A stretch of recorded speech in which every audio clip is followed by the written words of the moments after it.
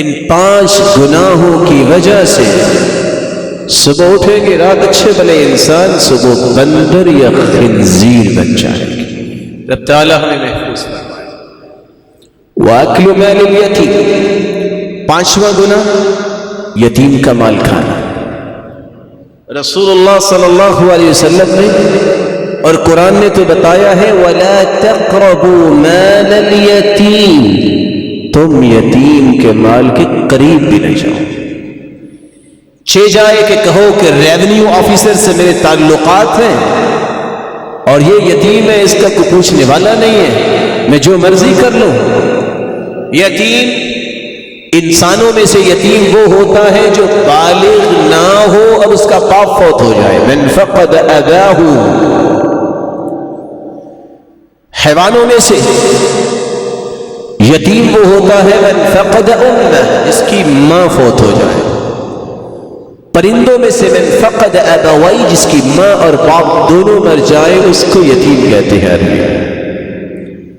یتیم کا مال کھانا تو دور کی بات، حکم ہے وَلَا تَقْرَبُوا مَالَ الْيَتِيمِ، یتیم کے مال کے قریب بھی نہیں جاؤ۔ بلکہ فرمایا، ایک شخص نے کہا میرا دل بہت سخت ہے، اللہ کے رسول نے فرمایا اطعم المسکین وامسح رأس الیتیم، دل کو خوبصورت بنانا چاہتے ہو، یتیم کے سر پہ ہاتھ رکھو، اس کی کفالت کرو اور مسکینوں کو کھانا کھلایا کرو۔ بلکہ آپ صلی اللہ علیہ وسلم نے فرمایا ان الدنیا خاضرۃ حلوہ، دنیا دیکھنے میں بڑی خوبصورت ہے، چکھنے میں بڑی مزیدار لگتی ہے۔ فنعم صاحب المسلم من اعطى منه المسكين واليتيم وابن السبيل، سب سے خوبصورت مال وہ ہے جو یتیموں پہ خرچ کیا جائے، جو مسکینوں پہ خرچ کیا جائے، جو مسافروں پہ خرچ کیا جائے۔ بلکہ رسول اللہ صلی اللہ علیہ وسلم نے فرمایا انا وکافل الیتیم کہاتین، جس طرح یہ 2 انگلیاں آپس میں جڑی ہوئی ہیں، جو یتیموں کی کفالت کرے گا قیامت کے دن جنت میں میرے ساتھ اسی طرح کھڑا ہوگا۔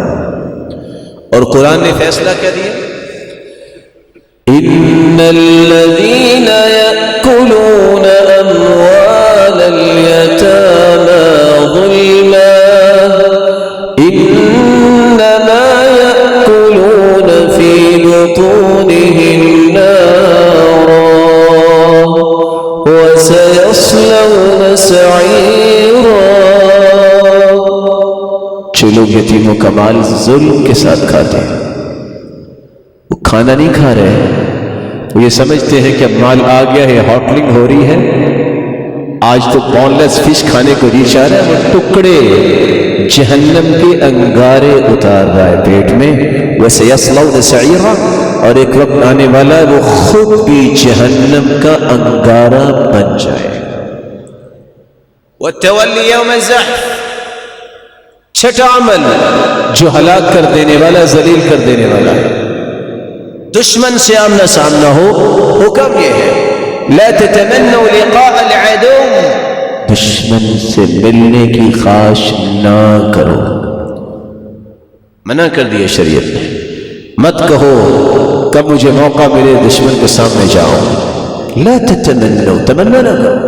فَإِذَا لَقِيتُمْ، اور اگر ایسا موقع بن جائے فَاسْبُتُوا، پھر ڈٹ جاؤ، میدان مت چھوڑو، کیونکہ جو میدان چھوڑے گا وَمَن يُوَلِّهِمْ يَوْمَئِذٍ دُبُرَهُ إِلَّا مُتَحَرِّفًا لِقِتَالٍ أَوْ مُتَحَيِّزًا إِلَى فِئَةٍ فَقَدْ بَاءَ بِغَضَبٍ مِّنَ اللَّهِ، دشمن کے سامنے بزدلی دکھاتا ہوا دوڑے گا، اللہ کا غضب لے کے بھاگے گا۔ وَمَأْوَاهُ جَهَنَّمُ، اس کا ٹھکانہ جہنم ہے۔ مومن بزدل نہیں ہوتا، مومن بہادر شجاع ہوتا ہے، اس لیے ایک مسلمان کی ذمہ داری ہے کبھی دل میں کسی کا خوف نہ پیدا کرے۔ آج میدان عمل میں ایسے لوگ موجود ہیں جو ہر وقت سلبی سوچ رکھتے ہیں، امریکہ یہ کر دے گا، پتہ ہے ان کے پاس یہ ہے، کیا کر دے گا؟ اس کا باپ جو روم تھا، آج 8 امریکہ اکٹھے ہو تو ایک رومی طاقت بنتی ہے۔ صحابہ نے ان کی گردنیں مار دی تھی، کچھ نظر نہیں آیا تھا۔ کون سا خوف؟ کس بات کا خوف؟ جس کے پاس ایمان ہے، جس کے پاس اللہ پہ توکل ہے، وہ ڈرتا نہیں ہے۔ اس لیے مومن کو اس گناہ سے بچنا چاہیے۔ کچھ لوگ سوچتے ہی شکست کھا جاتے ہیں، اور سوال لے کے بھیج دیتے ہیں کہ آپ یہودیوں اور عیسائیوں کی بات کرتے ہیں تو اگر ان کے ساتھ لڑائی ہوگی تو پھر دنیا میں چین نہیں رہے گا۔ تمہارے جیسے فضلوں نہیں تو ان کو اتنی جرت دی ہے۔ صحابہ کرام 313 تھے، سارے کڑیگر جوان کمانڈوز تو نہیں تھے، بوڑھے بچے۔ کسی کے پاس کمان ہے تو تیر نہیں، کسی کے پاس تیر ہے تو کمان نہیں ہے۔ کہاں گئے؟ کہاں 3-3 لاکھ کی فوج؟ مسلمان 30,000۔ اللہ نے فتح کن کو دی؟ مسلمانوں کو دی۔ جب سے اس طرح کے بزدل لوگ شامل ہوئے مسلمانوں میں، مسلمانوں کی ہمت باندھنے کی بجائے بزدلی سکھانے والے ظالم ہیں جو مسلمانوں کو خوف دلاتے ہیں۔ نہا رسول اللہ صلی اللہ علیہ وسلم ان یروع اخاہ المسلم، اللہ کے رسول نے منع کر دیا جو کسی کو ڈرائے اپنے ہاتھ سے یا کسی اور چیز سے۔ مسلمان کو ڈرانا جائز نہیں، ہمت باندھو اور اپنے ایمان کو طاقت دو، کبھی آپ کو گھبرانا نہیں چاہیے۔ آپ کا کیا خیال ہے؟ اچھا یہ ہوگا تو انڈیا یہ کر دے گا، کیا کر دے گا؟ یہ وہی ہے انڈیا جو آپ کے قدموں تلے روندا گیا تھا 65 میں، بھول گئے؟ یہی مسلمان تھے، اسی وطن عزیز کے تھے۔ آپ کا حق یہ ہے ایاک والفرار وان هلك الناس، کبھی دوڑنا نہیں ہے، ساری دنیا ماری جائے تم اکیلے میدان میں غراؤ میں کھڑا ہو، رب کے دین کے لیے کھڑا ہو۔ دشمن کو میں پامال نہیں کرنے دوں گا قرآن و سنت کی حدوں کو۔ اور یہاں رک کے میں ایک بات کہوں، شاید کہ کسی کی سمجھ میں آ جائے۔ دانشمند وہ ہوتا ہے جو اپنے بازوؤں پہ خنجر نہیں مارتا، دانشمند وہ ہوتا ہے جو اپنے بازو نہیں کاٹتا۔ کون ہے بازو؟ آپ کے پاس سب سے بڑی طاقت اور بازو ایمان ہے، پھر وہ فوج ہے آپ کی جو آپ کی طاقت ہے۔ اس بازو کو توڑنے کی بات کرنے والے مجرم ہیں، اصلاح کی غرض سے آپ کی بات کریں اس کے ساتھ جس میں آپ کو کمی دیکھتے ہیں، لیکن جو زبان کھولتا ہے، کبھی کسی نے بازو سے بھی دشمنی کی ہے، کبھی کسی نے چھری لے کے اپنے بازوؤں کا بھی گوشت کاٹا ہے۔ ہوش کے ناخن لو، شریعت کے مقاصد کو سمجھو۔ برائیاں ہر دور میں رہی ہیں، حاکم وقت کو بھی نصیحت کرو۔ کیسے؟ الگ لے جا کے، دنیا کے سامنے نہیں۔ شاید مسند احمد کی روایت پڑھی ہو پھر ہی کوئی ایسا کرے گا، اور میں کوشش کروں گا کہ انشاءاللہ قرآن و سنت کی روشنی میں یہ بات واضح کروں گا کہ امت کی غلطی کیا ہے اور امت کو کرنا کیا چاہیے جس وجہ سے فساد ہو رہے ہیں۔ اللہ عز و جل ہمیں صحیح منہج عطا فرمائے۔ برا ابن عازب ابو الدرداء اس لیے کہا کرتے تھے، جس دن کوئی شخص حاکم وقت کے بارے میں زبان کھولنا شروع کرتا ہے اس کی منافقت شروع ہو جاتی ہے۔ یہ کون ہے؟ صحابی۔ فساد سے بچو، اختلاف رائے ہوتا ہے، قتل و غارت سے بچو، جھگڑوں سے بچو، اپنی طاقت کو کھوکھلا نہ کرو، اس کو مضبوط بناؤ۔ دشمن تمہاری کھات میں ہے، اس کو کامیابی نہیں ہونی چاہیے۔